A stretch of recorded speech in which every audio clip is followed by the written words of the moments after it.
강권하시는 부르심. 만일 복음을 전하지 아니하면 내게 화가 있을 것이로다. 고린도전서 9장 16절.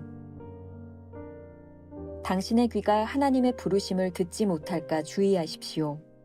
구원을 얻은 모든 주의 백성들은 자신이 구원받은 사실을 전하도록 부르심을 받았습니다. 그러나 이 부르심은 복음 선포의 부르심과 다릅니다. 우리가 구원받은 사실은 단지 복음 선포를 위한 하나의 예일 뿐입니다. 바울은 복음을 전해야 하는 심적 부담에 대해 말합니다. 위의 내용은 구원을 위해 하나님을 만나려는 영혼들에게는 해당되지 않습니다. 이 세상에서 구원을 받는 것보다 더 쉬운 일은 없습니다. 구원이란 하나님의 주권적인 일이기 때문입니다.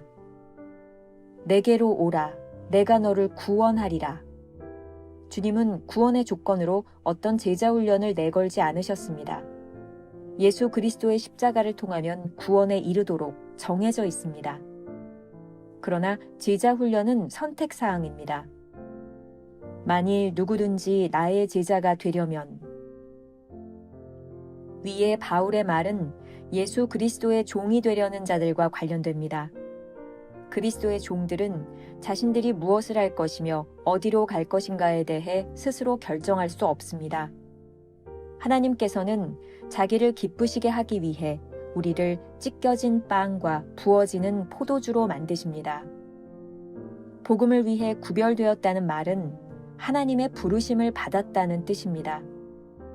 그러나 그 부르심을 건성으로 듣게 되면 그 사람은 주의 종으로서의 이름에 합당한 고통을 받기 시작합니다. 모든 야망은 꺾이고 인생의 욕망은 잠들게 되며 외적인 자랑들은 철저하게 제거되고 사그러듭니다. 오직 한 가지만 남게 되는데 그것은 복음을 위해 구별되었다는 것입니다. 주님께로부터 부르심을 받았는데도 다른 방향으로 자신의 발을 옮기려는 자들에게 얼마나 불행한 일들이 발생합니까? 하나님께서 당신을 주의 복음의 종으로 부르시는지 확인하십시오. 주께서 당신을 부르실 때 그 부름을 방해하는 것들을 주의하십시오. 2월 23일 주님은 나의 제거복 새벽 묵상 33번째 시간입니다. 제가 지금 코로나 확진 때문에 좀 제대로 된 컨디션이 아닙니다. 그럼에도 불구하고 여러분들의 묵상의 끈을 놓을 수 없을 것 같다라고 하는 그런 마음 가운데 좀 진행하는데 여러분들 좀 막히거나 또 버벅대거나 그런 일들이 좀 많이 있을 것 같아요. 여러분들이 좀 기도하는 마음으로 여러분들이 묵상을 이렇게 잘 따라와 주시면 너무 감사할 것 같습니다. 여러분들이 기도해 주시고 또한 여러분들이 이렇게 섬김 가운데서 얼마나 행복한 목회를 하고 있는지 요즘 많이 느끼고 있습니다. 감사하고 하루빨리 쾌차할 수 있도록 노력하겠습니다. 계속 기도해 주시기를 바라겠습니다. 오늘은 강건하시는 부르심이라고 하는 제목으로 말씀을 나누겠습니다. 오늘 역시 두 개의 대지를 가지고 나누어 보겠습니다. 첫 번째, 복음을 전하는 것은 단순한 간증이 아닙니다. 사도 바울에게는 늘 복음을 전해야 된다는 그런 심적 부담이 있었던 것 같아요. 그 부담은 오늘 본문에서 이렇게 표현이 되고 있습니다. 고린도전서 9장 16절, 만일 복음을 전하지 아니하면 내게 화가 있을 것이로다. 그 범죄 영화나 법정 드라마 같은 걸 보면 빠지지 않고 나오는 그 긴장감 넘치는 그런 장면들이 있지 않습니까? 어떤 결정적인 사건의 증인들이 이 법정에 서서 증언을 할지 말지 고민하는 것이죠. 누구의 생명을 좌우할 수 있는 굉장히 중요한 증거를 알고 있는데 자신에게 들어올 불이익 때문에 주저하는 일 같은 거 말입니다. 누군가의 생명에 관계된 그런 증언, 그런 증인이라면 그 부담이 얼마나 크겠습니까? 사도 바울이 느꼈던 부담이 바로 그런 것 아니었을까요? 이 부담에 대해서 챔버스는 구별이 필요하다라고 말을 하고 있습니다. 여러분들이 읽는 이 챔버스의 묵상글을 가지고는 잘 구분이 되지를 않지만 영어 원문을 보면 이 단어의 미묘한 차이를, 그 구별을 우리들이 잘 볼 수가 있는데요. 자신이 구원받는 것에 대한 증거인 간증, 즉 testify라고 하는 이 말과 우리를 구원하신 주님을 전하는 복음 전함, preach라고 하는 단어를 사용하고 있습니다. 그러니까 챔버스는 testify, 간증하는 것과 preach, 복음을 전하는 설교하고는 다른 것이다. 이런 차이로 설명을 하고 있는 것 같아요. 다른 말로 한다면 자원하는 부르심이 있고 강권하는 부르심이 있다. 이 차이로 챔버스는 또 설명하고 있습니다. 누가 구원하시는 부르심에 부담을 갖겠습니까? 하지만 누군가에게 이 복음을 전하는 것이라면 그것은 굉장히 부담스러운 일이죠. 챔버스의 글을 인용합니다. 이 세상에서 구원을 받는 것보다 더 쉬운 일은 없습니다. 구원이란 하나님의 주권적인 일이기 때문입니다. 내게로 오라. 내가 너희를 구원하리라. 주님은 구원의 조건으로 어떤 제자 훈련을 내걸지 않으셨습니다. 예수 그리스도의 십자가를 통하면 구원에 이르도록 정해져 있습니다. 그러나 제자 훈련은 선택사항입니다. 만일 누구든지 나의 제자가 되려면. 이제 우리는 구원받는 것과 제자가 되는 것이 다르다라는 것을 알았습니다. 구원을 받았지만 제자의 길을 나아가지 못하는 이유는 하나님의 부르심에 귀를 막고 있기 때문입니다. 그러면 이 부르심의 귀를 막고 있는 이유는 무엇일까요? 복음을 전하는 일에 대한 가치를 모르기 때문 아닐까요? 사도 바울은 이 일을 하지 않으면 자신에게 화가 있을지 모른다 여길 만큼 복음 전하는 일을 귀하게 여겼습니다. 그가 복음을 전하기로 마음먹은 후에는 세상의 자랑거리를 배설물로 여겼다. 이런 표현들이 계속해서 나오고 있죠. 혹시 우리가 귀를 막고 있는 이유는 사도 바울이 배설물로 여겼던 세상 것들을 버리지 못함은 때문은 아닐까요? 세상에서 받을 영광, 사람의 칭찬과 인정은 그리스도를 아는 지식을 가로막는 장애물들입니다. 현대 선교의 아버지라 불리우는 윌리엄 캐리의 이야기를 소개하겠습니다. 윌리엄 캐리는 본래 구두수성공으로 그리고 독학을 했던 사람이었습니다. 그는 뛰어난 언어의 능력을 가지고 있었는데 독학으로 여러 나라의 언어를 능숙하게 구사할 수 있었다고 합니다. 어느 날 영국 명문 옥스퍼드 대학에 입학을 하게 된 친척 동생이 이 캐리를 데리고 학교에 가서는 유명한 언어학 교수와 함께 나누며 이야기를 나눌 기회가 있었다고 합니다. 대화 중에 교수는 캐리에게 특별한 언어 재능이 있는 것을 보며 이렇게 말을 겁니다. 당신이 이 학교에 들어온다면 이 나라의 역사에 큰 영향을 미칠 것이요. 그리고 이 나라의 여왕님께서도 당신을 기뻐하실 것입니다. 캐리는 이 엄청난 제안에 대하여 그 제안을 거절하며 이렇게 말을 했다고 합니다. 교수님께서는 영국이라는 나라의 여왕을 말씀하셨는데 제게는 이미 저의 전 생애를 건 한 나라가 있습니다. 그 나라는 바로 하나님의 나라입니다. 저는 여왕보다 더 높으신 분의 부르심을 받고 그분을 향한 저의 충성은 변할 수 없습니다. 캐리는 쉽게 이 교수의 제안을 거절하고 인도 선교사로 떠나게 됩니다.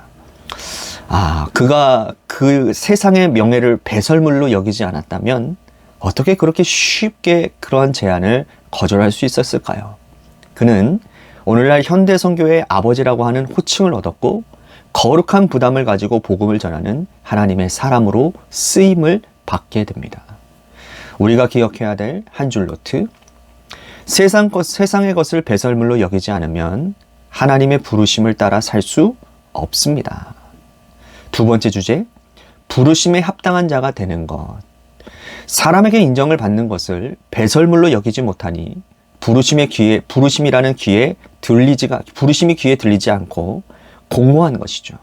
어떻게 우리는 이러한 인정의 욕구에서 벗어나 참된 부르심 앞에 설 수 있을까요? 챔버스가 더눈이라고 하는 곳에서 영적 암흑과도 같은 시간을 보냈다라고 제가 매번 말씀드렸죠. 그때의 일입니다. 기도 동맹의 선교 집회 기간 중에 한 작은 기도 모임 중에서 누가복음 11장 13절 말씀, 너희 하늘 아버지께서 구하는 자에게 성령을 주시지 않겠느냐, 이 말씀을 붙들고 기도할 때였답니다. 당시 그의 상태를 그의 일기에서는 이렇게 기록을 하고 있습니다. 나는 천국이나 천사들을 보지 못했고 내 안에 아무 일도 발생하지 않았다. 전처럼 똑같이 내 심령은 메말라 있었고 공허했다. 하나님을 깨닫는 능력도 없었고 성령의 증거도 없었다. 바로 이러한 영적으로 척박한 상태 가운데서 챔버스는 그 집회에서 말씀을 전해달라는 부탁을 받았습니다. 놀랍게도 그 말씀을 전하고 난 후에 40명의 영혼이 제단으로 올라왔답니다. 그는 깜짝 놀라서 영적 스승이었던 맥그리거에게 달려가 이 상황을 이야기했습니다. 계속되는 그의 일기의 내용입니다. 맥그리거가 자네가 예수님의 말씀을 근거해서 성령의 은사를 부여했다는 사실을 기억하지 않는가? 주께서 내게 능력을 받고 라고 말씀하셨지 지금 발생한 그 일은 위로부터 내려온 능력 때문이네 라고 말했다. 순간적으로 내 안에 어떠한 일이 발생했다. 나는 스스로 내 마음대로 부릴 수 있는 능력을 원했다라는 사실을 깨달았다. 나는 자 봐라 나의 모든 것을 제단 앞에 드렸더니 내가 이러한 능력을 얻었다라고 말하고 싶었던 것이다. 사도 바울의 진정한 부르심이 그리스도의 종이 되는 것과 연관이 있다라고 말을 합니다. 종은 자신이 무엇을 하고 어디로 갈지에 대해 스스로 결정하지 못합니다. 챔버스가 경험했던 것처럼 육신의 자랑거리를 버리지 못하는 한 주님께 순종하는 종의 모습을 가지지 못합니다. 종이 되지 못하면 자꾸 하나님과 협상하려고 합니다. 이만큼 내가 내놓았으니 이만큼 인정받아야 되겠다라는 생각들 말이죠. 또한 주님을 따라간다고 하면서 우리의 방식을 고집하게 됩니다. 택함받은 종이 되었다는 것은 주님이 원하시는 대로, 주인이 원하시는 대로 행하게 되는 상태입니다. 오늘 묵상을 통해서 챔버스는 이렇게 표현합니다. 하나님께서는 자기를 기쁘시게 하기 위해 우리를 찢겨진 빵과 부어지는 포도주, 주님의 찢겨지는 살과 쏟으신 피를 의미하는 그 찢겨진 빵과 부어진 포도주를 만드십니다.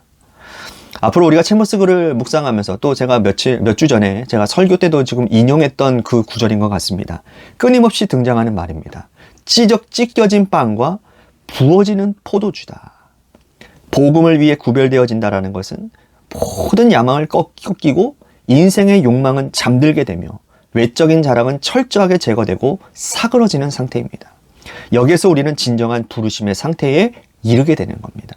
그런데 이런 부르심을 받은 우리가 이 부르심을 건성으로 든다면 얼마나 많은 고통을 받게 되겠습니까? 오늘 본문에서 사도 바울은 그와 같은 상태를 화라고 말을 하고 있습니다. 이제 우리가 기억해야 되는 것이 있습니다. 챔버스의 글입니다. 주님께로부터 부르심을 받았는데도 다른 방향으로 자신의 발을 옮기려는 자들에게 얼마나 불행한 일들이 발생합니까? 하나님께서 우리를 주의 종으로 부르시는지 확인하십시오. 주께서 당신을 부르실 때 그 부름을 방해하는 것들을 주의하십시오. 우리가 기억해야 될 한 줄 노트.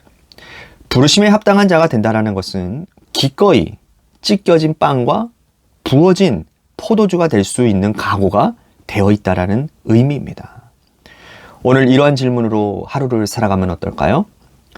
부르심을 따라 살지 못하는 것이 당신에게 두려움으로 다가옵니까? 기도하겠습니다. 오늘 챔버스의 글을 통해 찢어진 빵과 부어진 포도주가 되라는 이 말씀이 우리들에게 다가옵니다. 기꺼이 부르심 앞에서 찢겨진 빵이 되고 부어진 포도주가 될 수 없을까요? 언제까지 우리는 우리의 의를 드러내며 우리의 능력을 드러내며 내가 이만큼 능력을 받아야 된다고 생각하며 그렇게 자신에게 상처를 주고 하나님의 마음을 아프게 하는 사람들로 그렇게 살아갈까요? 주님, 오늘 주님 앞에 간절히 기도합니다. 주님의 말씀을 전하지 못함으로 인하여 사명을 감당하지 못함으로 인하여 화가 임하지 않는 그 두려움으로 살아가게 하여 주옵소서. 온전히 쓰임받는 주의 백성들이 되게 하여 주옵소서. 예수님의 이름으로 기도하옵나이다. 아멘.